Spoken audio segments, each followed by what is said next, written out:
Pourquoi ton chocolat préféré n'a pas le même goût s'il sort du frigo ou s'il traîne sur la table?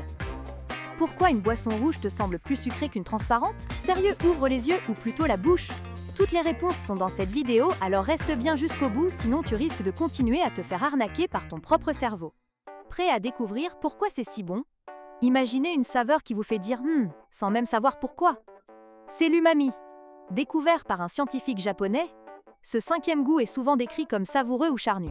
C'est la raison pour laquelle les tomates mûres, le parmesan et même les champignons sont si irrésistibles. La prochaine fois que vous dégustez une pizza, remerciez l'umami pour cette explosion de saveurs. Devine pourquoi ton goût change avec le temps. Les enfants ont des papilles gustatives en folie, ce qui explique pourquoi ils font souvent la grimace devant les brocolis. En fait, ils ont environ 10 000 papilles gustatives, tandis que les adultes en ont beaucoup moins. En vieillissant, nos papilles se calment et soudain, les légumes verts ne sont plus nos ennemis. Alors si vous n'aimiez pas les épinards enfants, donnez-leur une seconde chance. Ton nez est le vrai boss de la cuisine. Saviez-vous que votre nez fait 80% du travail quand vous goûtez quelque chose?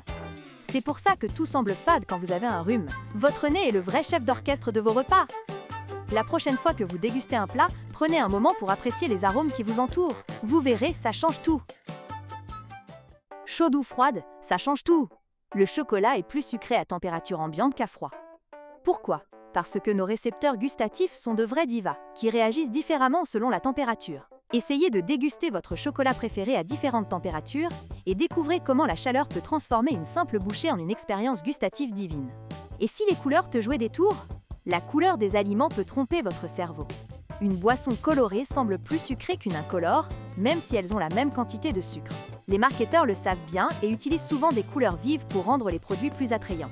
Alors, la prochaine fois que vous sirotez une boisson, fermez les yeux et voyez si vous pouvez deviner sa saveur sans l'aide de la couleur. Quand goûter, c'est du grand spectacle. Imaginez goûter une fraise et voir la couleur rouge danser devant vos yeux. C'est ce que vivent les synesthètes, des personnes dont les sens s'entremêlent de manière unique. Pour eux, chaque saveur peut évoquer une couleur, un son ou même une émotion.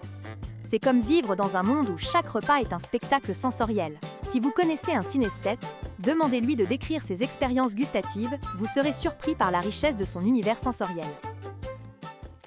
Avoue, t'as déjà l'impression d'être un peu plus malin qu'il y a 2 minutes? Et devine quoi? Le savoir n'a pas de limite! Alors abonne-toi, parce qu'il y a encore plein de choses à découvrir.